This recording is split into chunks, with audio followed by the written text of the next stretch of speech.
ชีไปเอาของขวัญให้อาจารย์เนาะ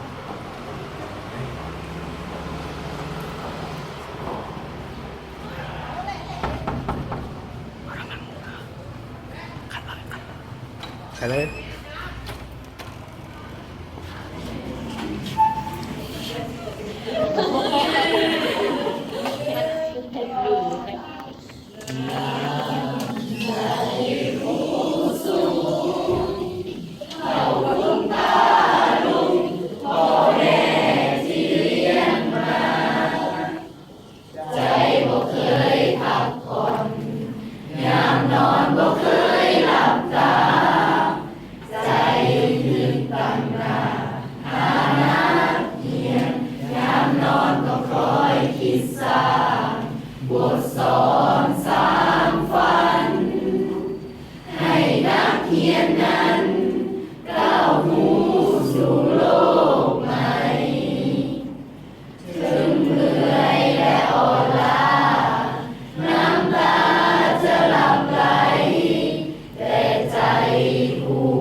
หลังหน้าไอ้ข้อที่เพื่อจะส่งมา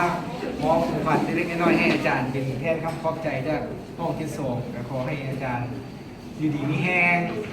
บอกให้เจ็บไม่ให้ไข้อันนี้มันฝันยืนหาเงินหาคำได้สะดวกสบายเลยอาจารย์เนื้อใจละลาย